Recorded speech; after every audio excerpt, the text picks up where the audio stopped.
Je vous propose de faire une petite pause dans cette actualité brûlante pour nous intéresser au comeback pop de l'année, celui de Céline Dion. La chanteuse canadienne aux 240 millions d'albums vendus vient de confirmer qu'elle se produirait à l'automne à Paris pendant 2 mois, encore quelques soirs donc, avant que ne s'ouvre le ballet de la billetterie. Et à ce jeu, pas sûr que les derniers seront les premiers, on prend le temps, avec mes invités, de revenir sur le destin de celle qui a longtemps cru qu'on ne changeait pas. Comment expliquer que son public l'aime encore après plus de 40 ans de carrière?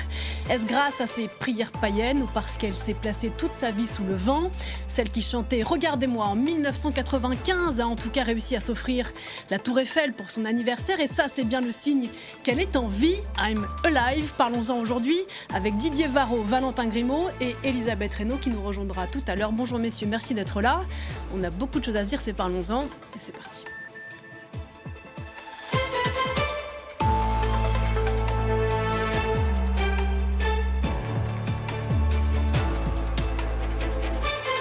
Et bonjour Didier Varro. Bonjour et bravo pour les citations. Merci beaucoup. Écoutez, Fessence Intelligence Artificielle, je précise, directeur musical des antennes de Radio France. Vous la connaissez depuis un moment, Didier, Céline Dion. Merci d'être là. Valentin Grimaud, bonjour Valentin. Bonjour. Merci de participer à cette discussion aussi. Auteur de Céline Dion, Vestale, qui est sorti aux éditions Le Mot et le Reste. Musique pour commencer.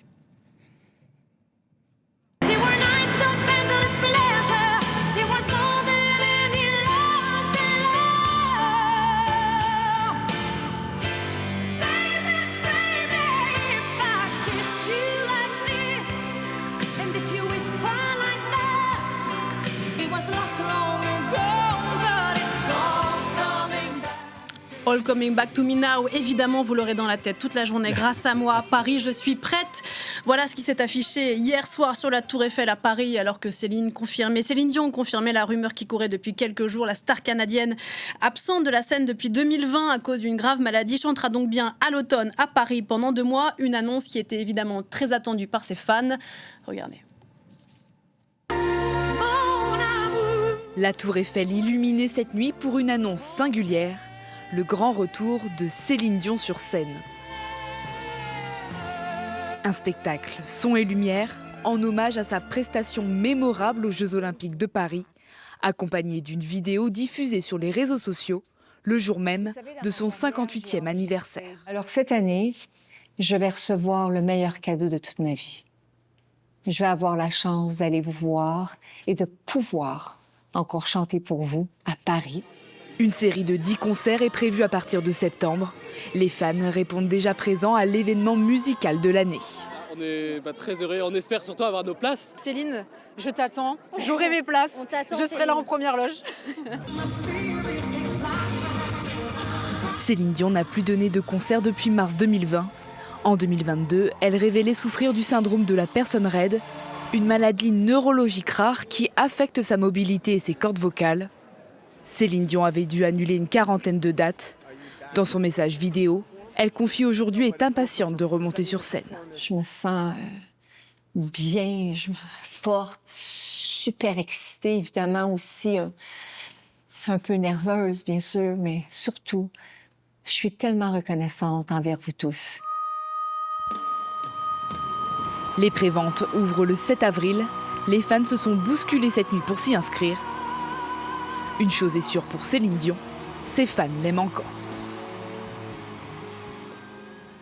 Et vous l'aimez encore, Elisabeth Reynaud, bonjour. Mais bien sûr, je l'aime encore. Bienvenue sur ce plateau. Merci beaucoup d'être là. Vous la connaissez, vous l'avez rencontrée, Céline Dion, et vous avez beaucoup écrit sur elle. Céline Dion, le pouvoir de l'amour, qui est sorti aux éditions de l'Archipel. Et Céline Dion, icône et femme de cœur, aux éditions Larousse. L'annonce de ce retour, jour de son 58e anniversaire, c'était un show avant le show. C'est très Céline Dion, cette façon d'annoncer ce comeback? Oui, c'est très Céline Dion, c'est même très René, parce que la dimension pharaonique, c'est la dimension qui lui convient. C'est vrai que René voyait tout en très grand, et Céline a repris l'habitude de le faire de la même façon. Et là, vraiment, elle y va à plein là. entre la Tour Eiffel, entre les affiches dans Paris, vraiment tout y est. Et elle a fait d'ailleurs un petit discours, une communication, d'abord en anglais, pour que ça touche tout le monde, ça veut dire le monde, et puis ensuite en français.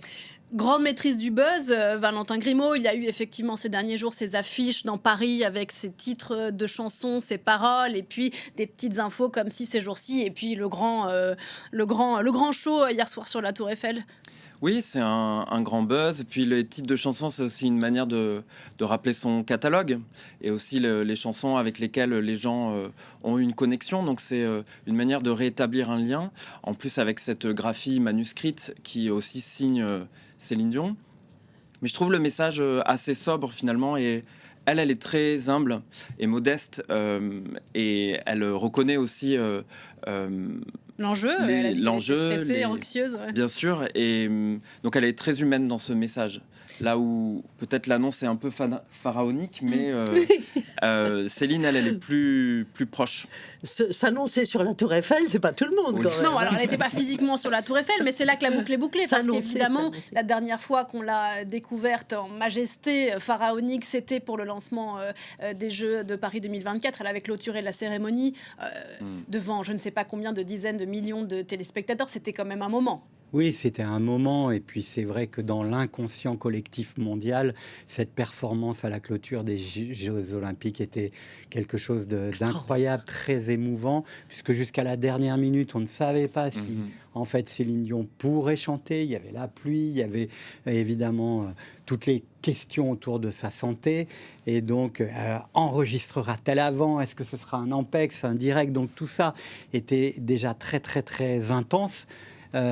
Et puis, vous avez parlé de René. Je pense qu'il est très présent en fait dans ce retour annoncé, parce que pour René, qui était son mari et son manager, la France, c'était la terre promise. Bizarrement, Céline Dion, qui a évidemment explosé d'abord au Québec, qui est venue en France en 81, mais qui n'avait pas beaucoup de succès. Elle a eu un premier succès en 83 avec cette première télé de Michel Drucker qui reste dans la légende. Mais après, ça a été très difficile en France pour Céline Dion. Elle a explosé en Angleterre et aux États-Unis avant la France. Et pour René, c'était impensable, et même pour Céline, qu'une Québécoise, une artiste francophone, ne réussisse pas dans la terre de la francophonie qui est la France. Et pour tous les Québécois, réussir en France, c'est comme pour un Français réussir aux États-Unis. Il y a quelque chose d'absolument imparable. Et c'est vrai que lorsqu'elle rencontre Jean-Jacques Goldman en 95 et qu'il y a ce triomphe avec l'album 2 qu'on a tous usé, il y a quelque chose de très fort qui s'inscrit là.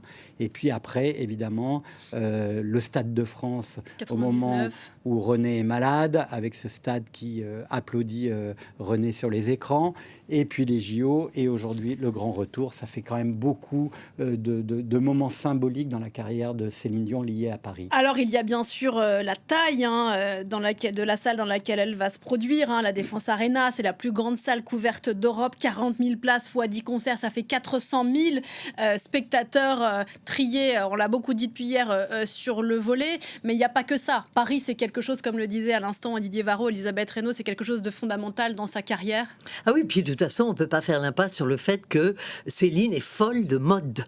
Elle est folle de mode. Et pour elle, la mode, c'est Paris. Les Fashion Week, c'est Paris. Elle s'habille avec les plus grandes marques, soit Hermès, Dior, Chanel, etc. Donc il y a ça. Et puis, il y a évidemment le Paris, la capitale de l'amour. Donc, tout ça est très romantique, déjà pour les Américains, mais aussi pour les Québécois. Donc, quand elle va à Paris, pour elle, elle va au sommet de ce qu'elle peut obtenir comme bonheur. C'est son bonheur. Elle aurait pu faire une tournée, elle aurait pu faire une tournée mondiale. Ah non, ah bah non. C'était une question, d'ailleurs. Il y a plusieurs villes qui étaient candidates pour obtenir cette résidence, puisqu'il s'agit d'une résidence comme à Vegas. C'est un peu le même mode, mais là, en plus rétréci. Je crois qu'il y avait Londres qui était dans la compétition. Oui, même Berlin. Mais non. Et elle a choisi Paris, évidemment. Mais justement, la résidence, elle est quasiment précurseuse, en fait, dans ce sujet de la résidence, parce qu'elle avait bien sûr fait à Vegas 1000 concerts, 4,5 millions de personnes. au prix d'ailleurs peut-être d'une espèce d'usure physique. Elle en a inspiré d'autres après. La résidence, c'est très Céline aussi, Valentin. Oui, c'est très Céline. La résidence, c'est un modèle qui permet de ne pas se déplacer, donc aussi de s'installer dans un show gigantesque qu'on n'aura pas besoin de transporter. Et c'est aussi pour elle une manière de se roder, de prendre possession d'un lieu qui a été créé pour elle, en plus le Caesars Palace. Il y avait avant des résidences à Las Vegas, mais c'était un peu des résidences pour des personnes en fin de carrière. Et Céline Dion, elle arrive au milieu de sa carrière, dans cet endroit où elle s'installe aussi pour pouvoir élever tranquillement son enfant. Et elle redonne ses lettres de noblesse à ce modèle de la résidence. Et ensuite, toutes les stars des États-Unis ont eu leur résidence, même des stars en milieu de carrière, Lady Gaga par exemple, donc ont suivi ce modèle-là. Bien sûr, on l'a dit, on va balayer rapidement cette carrière extraordinaire et vous avez évoqué 1995, sortie de cet album écrit par Jean-Jacques Goldman, dont ceux qui ont mon âge se souviennent, et on va écouter le titre le plus connu de l'album. J'irai chercher ton cœur si tu l'emportes ailleurs, même si dans tes danses d'autres dansent tes heures. J'irai chercher ton âme dans les froids, dans les flammes. Je te jetterai des sorts pour que tu m'aimes encore. Je trouverai des langages pour chanter tes louanges. Je ferai nos bagages pour d'infinis vendanges. Ça chante sur le plateau, extrait de 2 albums de 1995. C'est l'album du basculement, cet album-ci, Elisabeth Reynaud. Ah oui, parce que en fait, Goldman leur a écrit cette chanson en entrant vraiment dans l'intime de leur amour, on peut le dire. Et ils étaient en studio tous les trois. Et il a pris sa guitare, il a chanté les paroles qu'il avait composées avec la musique. Et tous les deux étaient absolument pétrifiés d'émotion, les larmes aux yeux. Tous les deux voulaient dire elle et René. Elle est Renée, Ouais. Elle est Renée, oui. Elle est Renée, tous les deux ont entendu Goldman leur chanter. Et c'est vrai que c'est une histoire d'amour artistique entre Céline et Jean-Jacques Goldman. C'est vraiment un lien extraordinaire. C'est lui qui lui a appris à déchanter, le fameux déchanter qui lui interdisait, on peut dire entre guillemets, de pousser sa voix. Et d'ailleurs, elle abîmait sa voix. Il y avait même un otorino qui lui avait dit « Mais madame, vous ne savez pas chanter ». Après des millions et des millions de ventes de disques, on lui a dit vous ne savez pas chanter, madame. Vous utilisez mal vos cordes vocales. Et il lui a demandé de se taire pendant 1 mois. Et pendant 1 mois, elle s'est tue. Voilà, elle a déchanté Didier Varro pour chanter cet album. Oui, il fallait aussi amener peut-être ce qui est dans notre culture latine, qui est moins dans la culture américaine, qui est la culture de la performance. Mariah Carey, enfin toutes les stars américaines sont habituées à déployer la voix. En France, on est plutôt un pays de murmureuses. Donc Jean-Jacques lui a dit on va faire le lien entre la culture anglo-saxonne ou anglo-américaine et notre culture à nous, qui est plutôt d'être dans l'intensité émotionnelle, de faire parler sa psyché pour pouvoir toucher les gens. Et c'est ce qu'elle a fait de manière phénoménale. Et quand justement elle déchante, quand elle se met à déployer sa voix, tout d'un coup ça devient un truc magistral qui vous sidère, qui vous colle au mur même. Le All by Myself est un moment avec le fameux contrôle unique. Bah est-ce qu'on n'écouterait pas All by Myself? On était sur 2, on pourra pas le chanter. Non, on pourrait pas, on pourra pas pour le chanter, mais est-ce qu'on l'écoute pour voir justement ce que ça donne quand elle envoie?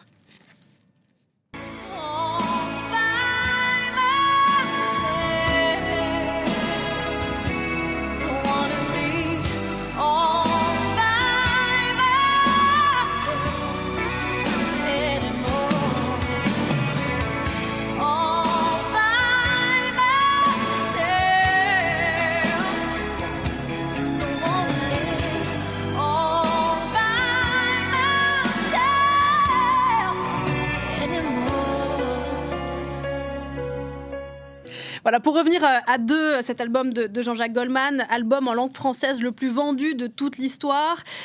10 millions, dont plus de 4 millions en France, 44 semaines en tête des ventes d'albums en France. Pour les Américains, je crois qu'ils disent que c'est le French album. C'est souvent l'un des seuls albums en français qu'ils ont acheté. On parlait de la langue et du fait qu'elle avait dû bien sûr apprendre en accéléré à chanter en anglais pour avoir une carrière internationale. Mais cet album-là, il est aussi d'une certaine façon l'album de la francophonie. Oui, c'est devenu une sorte d'étendard de la francophonie. Et je trouve que là où Céline Dion, jusque-là, chantait peut-être des textes qui ne lui ressemblaient pas toujours, Jean-Jacques Goldman a réussi à être son biographe en musique. Et donc à raconter cette histoire d'une personne qui vient d'une petite nation, qui va se déployer dans le monde entier. C'est une sorte de road trip aussi amoureux avec René. Donc il a réussi, je pense, à toucher une corde sensible, Jean-Jacques Goldman, avec ces textes-là. Et bien sûr, il a fait la proposition, mais elle s'en est emparée avec sa musicalité, avec son sens de la mélodie. Et elle a vraiment investi les textes. Elle raconte souvent qu'elle ne répétait pas les morceaux avant de les chanter. Et donc, elle les écoutait 1-2 fois et puis qu'elle laissait parler son émotion. Et ça, c'est...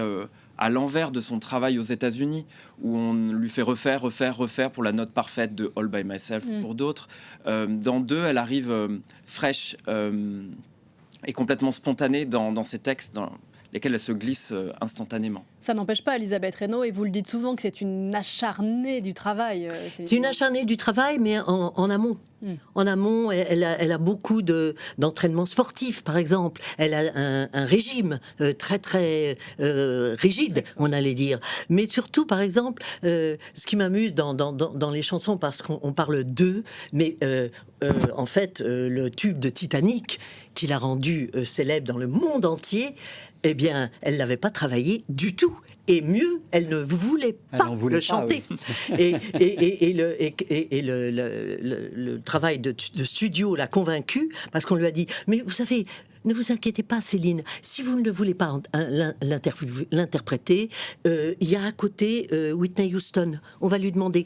Elle est partante. Elle était piquée et elle a dit, comment Whitney Houston? Non, jamais. Et elle a chanté comme ça, une maquette de Titanic, et ça a été un succès mondial. Et la version qu'on connaît aujourd'hui, c'est la maquette. Maquette. On va écouter la version maquette. 1997, My Heart Will Go On.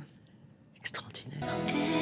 Every night in my dreams, I see you, I feel you.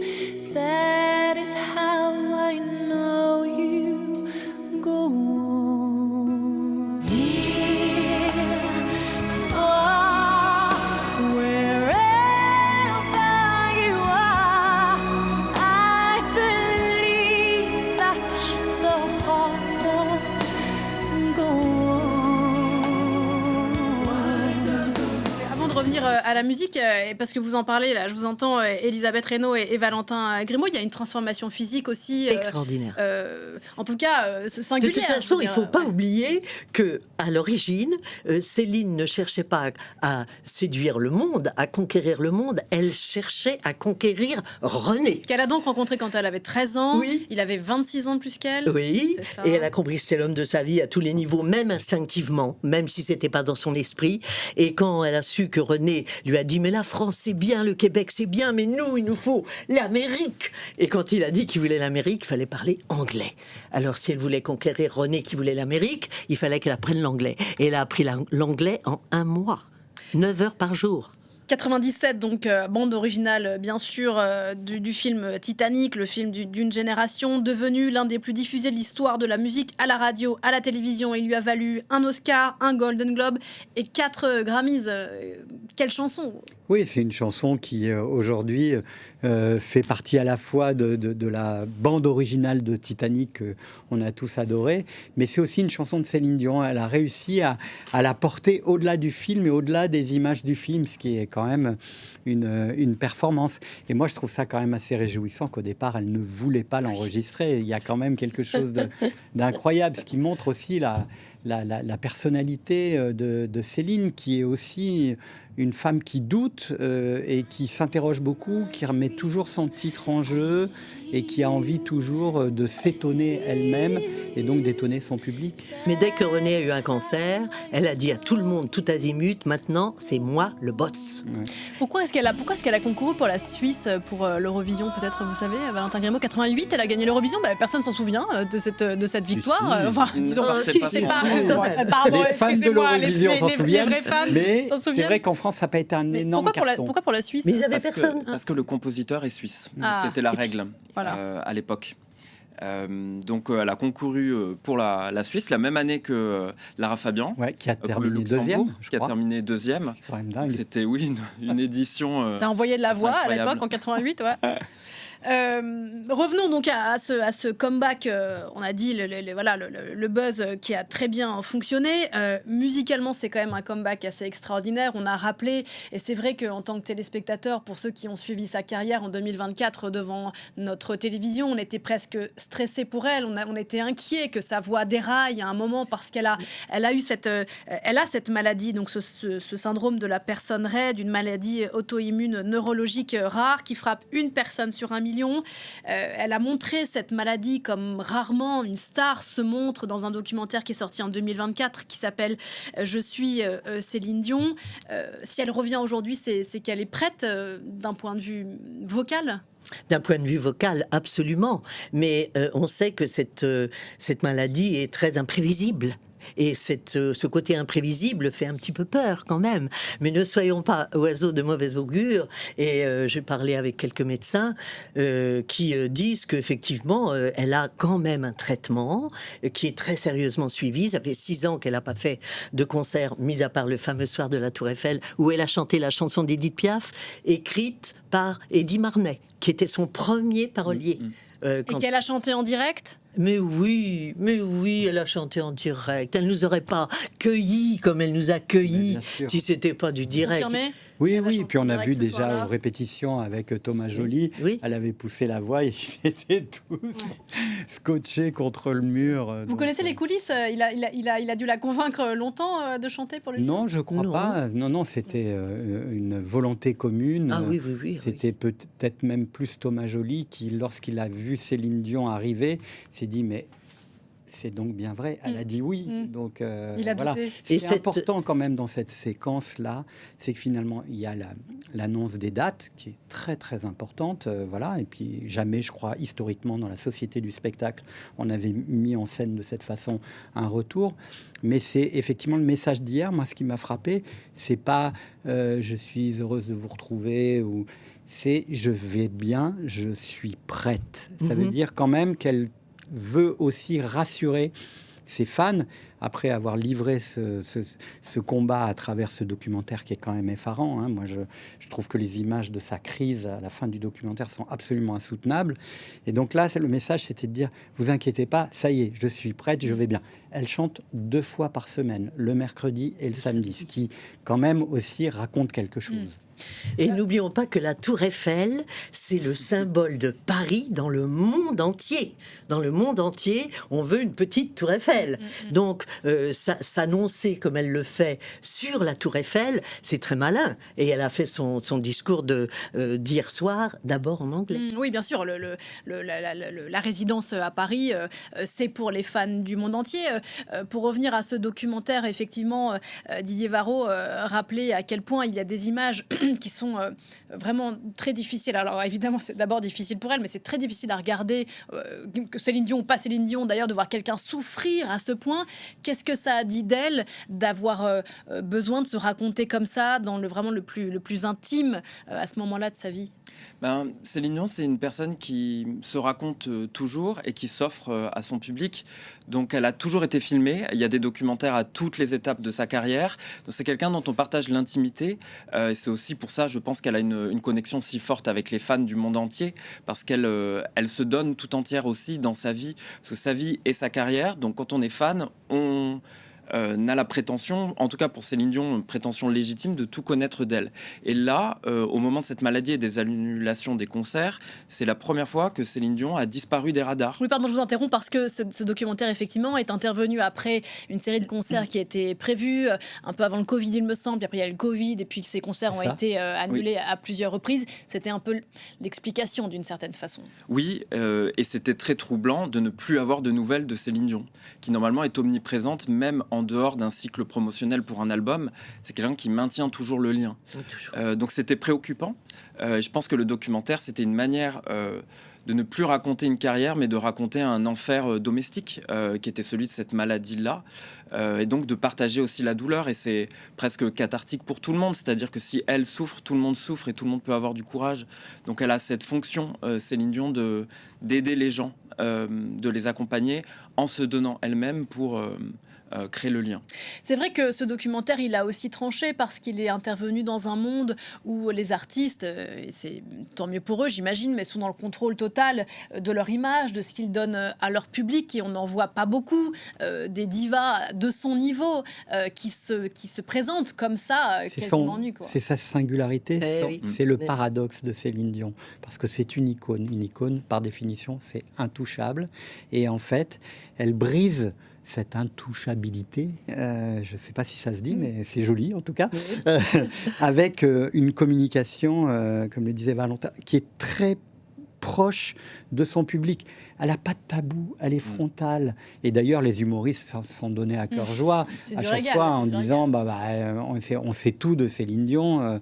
Et c'est vrai que c'est très paradoxal, cette position à la fois de proximité, où parfois elle s'adresse aux gens sans maquillage, pas forcément super belle et super iconique, et puis tout d'un coup, elle revient magnifiée. On la voit au Met Gala avec des tenues improbables. Elle est dingue pour ça, parce qu'elle est contradictoire dans sa façon de gérer son image. Ça fait peut-être d'elle quelqu'un de profondément humain. Oui, parce que finalement, le genre de le diva public, normale, quoi. Elle vit avec le public. On pourrait presque dire, entre guillemets, qu'elle est mariée avec son public. Il y a une vie familiale avec le public, même si bien sûr il y avait René qui avait cette place énorme, et ses enfants, qu'elle nous a toujours fait suivre au cours des ans, mais il est manifeste que on pourrait dire qu'on entre dans sa chambre, dans sa salle de bain, dans sa cuisine, et que c'est normal. Et vous avez raison, et au Québec quand même, c'est une artiste qui s'est mariée devant les caméras de télévision. L'enterrement de son mari, c'était devant les caméras de télévision. Il y a un truc... C'est l'accouchement. Oui, donc c'est une reine au Québec. Elle a un statut royal. C'est-à-dire que vous allez au Québec et vous allez dans un bar où on écoute du métal ou de la techno, si vous dites il n'y a quand même pas que de la musique populaire. Tu parles de Céline, on ne touche pas à Céline, qu'on soit bûcheron, banquier ou amateur de métal ou de musique la plus paix du monde. Céline, c'est... Sans compter que son père était bûcheron. C'est la queen. Quand elle a écrit Parler à mon père, on voit la passion qu'elle avait pour son père. Et puis une famille de 14 enfants, ça vous ramène quand même un petit peu tous les jours au côté humain de la vie. Vous avez parlé de René, il y avait sa mère aussi qui a été très importante bien sûr. dans sa vie. Jusqu'au bout. Sa famille, elle a chanté avec sa famille. Un mot sur cette voix. On parlait tout à l'heure, bien sûr, de ses capacités vocales, la façon dont elle a réappris à chanter une fois qu'elle a rencontré Jean-Jacques Goldman. Le soir des JO, on a entendu cette voix un petit peu, je cherche le terme, mais pas éraillée, vraiment, c'est pas le bon terme. Il y a un petit quelque chose. Est-ce que ce petit quelque chose qui a peut-être un petit peu changé lui donne un petit quelque chose en plus, justement, qui est encore plus émouvant ? Jusque-là, elle était connue pour la perfection de sa voix. Donc, c'est quelqu'un qui n'a pas d'accro, qui maîtrise parfaitement, qui peut pousser très fort en voix de poitrine, qui est capable de mettre du vibrato. Elle a des capacités extraordinaires. Et déjà, elle chantait très bien avant d'avoir des maîtres de chant. Mais après avoir pris les cours de chant, après l'épisode Goldman, c'est quelqu'un qui arrivait en pleine possession de ses moyens. Et là, c'est quelqu'un qu'on entend, en effet, pas en difficulté, mais avec des capacités amoindries. Le timbre, il s'est patiné avec le temps, et je pense que ça participe de la connexion des gens aujourd'hui. C'est-à-dire qu'on se dit, elle a la voix qui vieillit, c'est humain, mais c'est encore plus beau parce que maintenant, elle montre, il y a des cracks dans sa voix et ça, c'est intéressant. Ça la rend encore plus humaine et je pense que ça participe à. Il y a beaucoup au lien. d'interprétations de ce que vous dites. Et d'ailleurs, c'est donc vrai. Mais je crois qu'elle est très, très, très maligne, très artiste. Et elle a su, quelquefois, insuffler un petit peu d'émotion dans sa voix. Et ça, évidemment, c'est un plus. C'est pas un moins. Hein. Mais elle, à mon avis, elle le maîtrise. Hein. Elle le maîtrise, ça. Elle en verra sur scène, vous n'avez pas beaucoup de doutes au mois de septembre.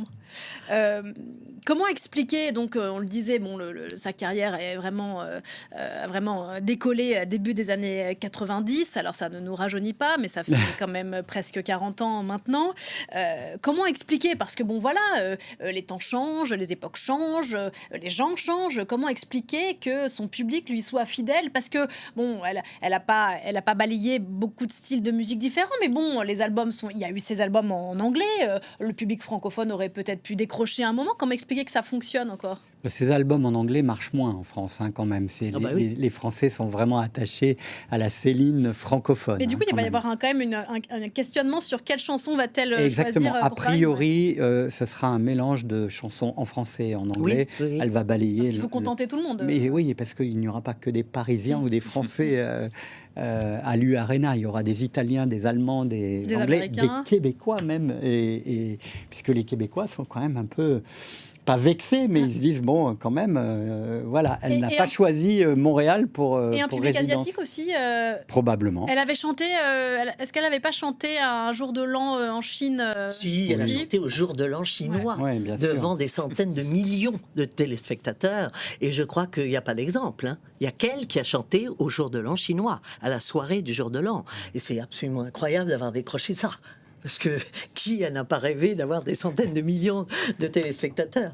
Est-ce que, Elisabeth, puisque vous la connaissez, est-ce que, au-delà de ces chansons, bien sûr, et de son talent, qu'est-ce qui fait qu'elle a ce public-là, c'est ce capital sympathie, quoi. C'est vrai que hier, en l'écoutant, elle a quelque chose de... Bon, bien sûr, c'est une diva, c'est une star, tout ce que vous voulez, mais elle a quelque chose de simple, en fait, dans la façon de dire les choses. Elle dit, je suis contente, je vais bien, je suis un peu stressée, mais je suis surtout contente. C'est vrai qu'elle... est authentique, elle est vraie, et ça se sent tout de suite quand quelqu'un est vrai.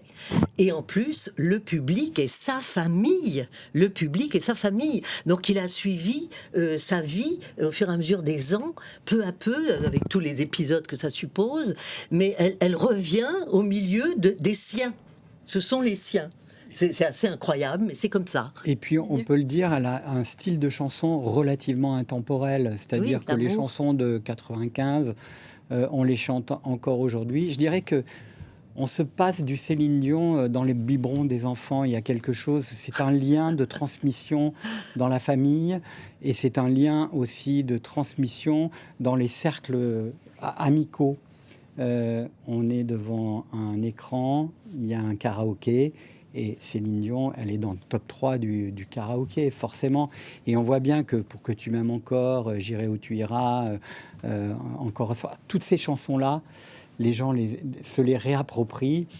Ce qui est très étonnant, c'est qu'avec ces petites affichettes, avec les titres de ces chansons, il y avait quand même un truc un peu malin, très instagrammable pour le monde entier, de voir les gens prendre des photos de ça.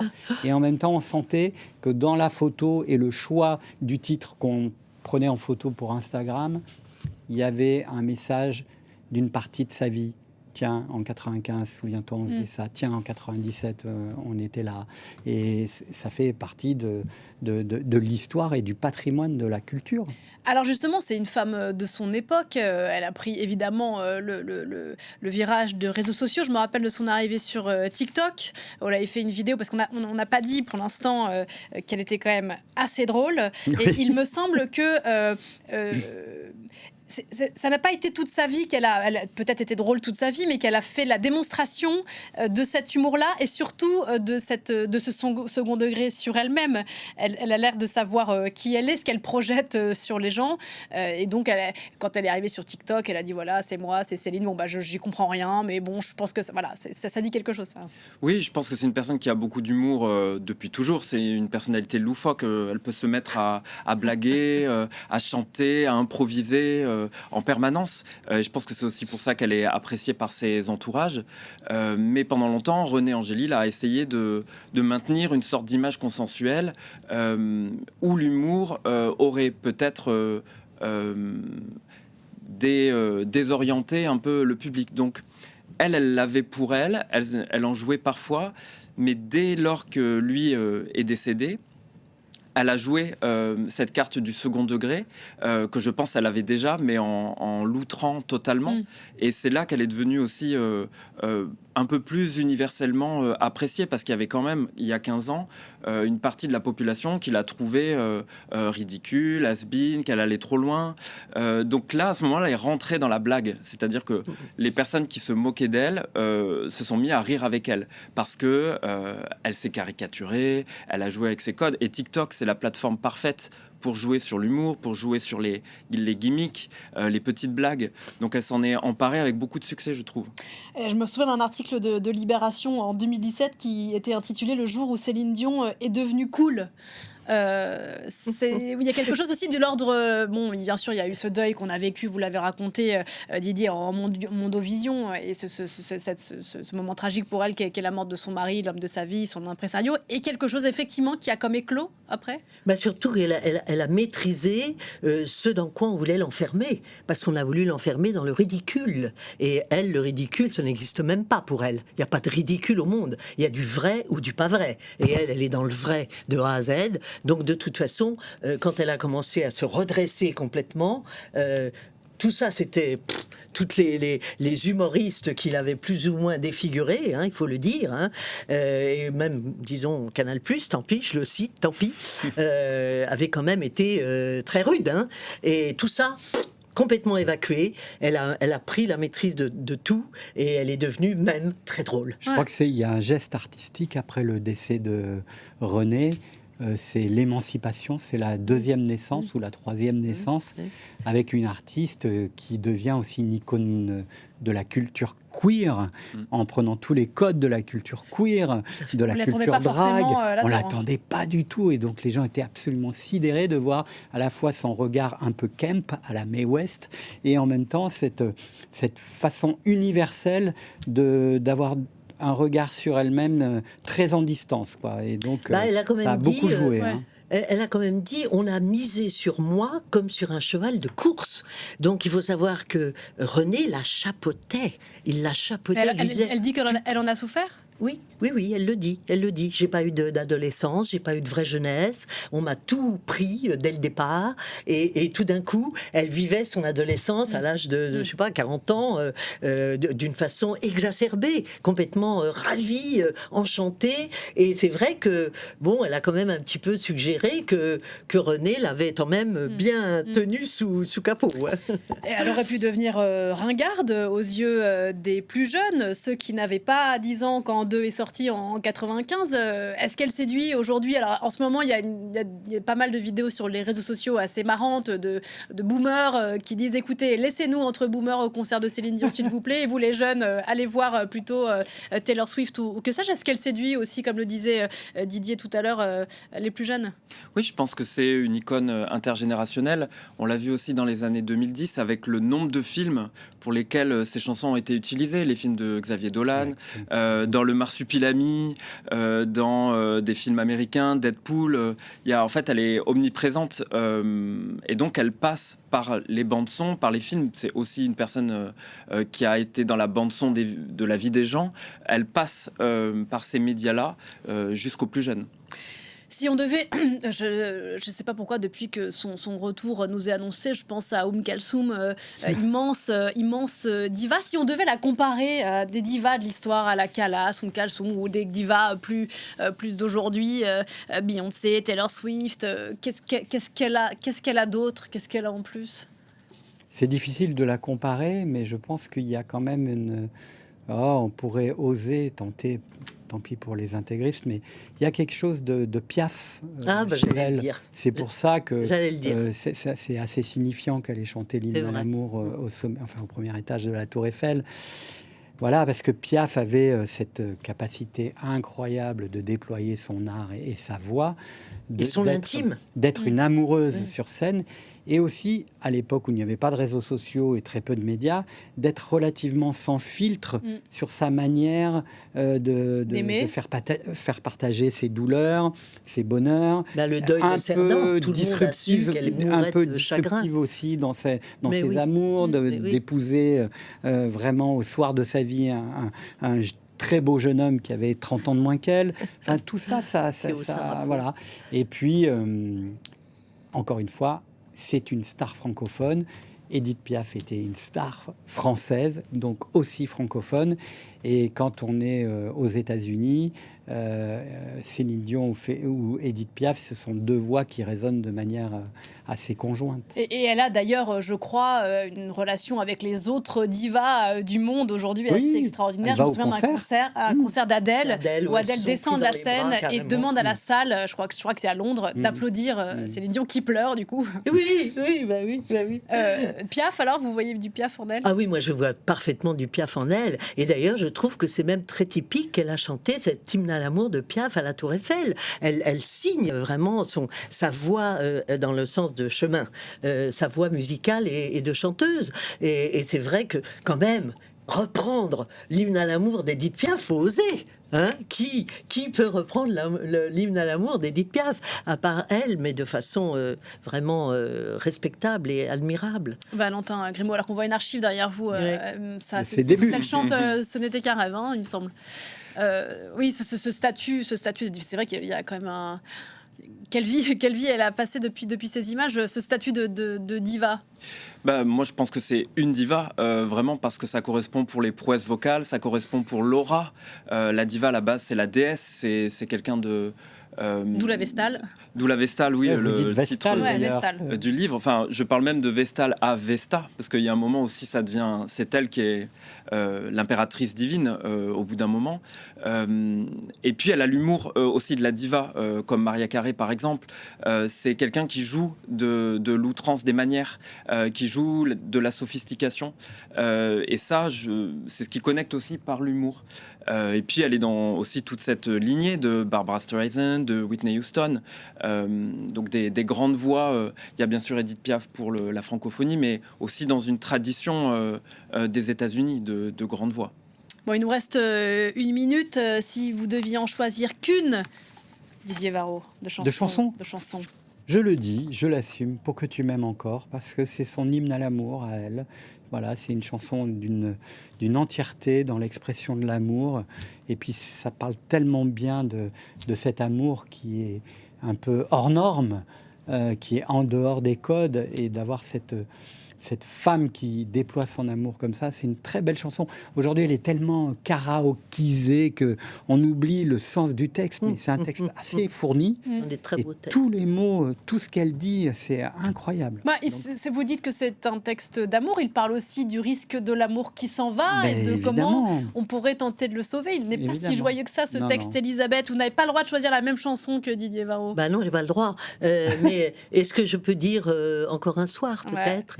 Racontez-nous le contexte, peut-être. Je pense que quand on a perdu quelqu'un... Donc c'est à nouveau Jean-Jacques Goldman qui l'a écrite. C'est à nouveau le génie de Goldman, parce que c'est une chanson très simple. Mais cette chanson très simple, moi, elle me déchire. Je pense que si on a perdu quelqu'un de très proche, qui est mon cas, et qu'on entend cette chanson, Encore un soir, s'il vous plaît, encore un soir. Puis elle le chante tellement bien. Justement, moi, cette chanson bien. me tue. Et il faut savoir le faire. Parce que n'importe quel petit chanteur, pardon pour l'expression petit chanteur, se prêterait à interpréter ce texte si délicat, si profond, si aigu dans le chagrin qu'il évoque. Je pense qu'il se casserait la figure. Alors que elle, non.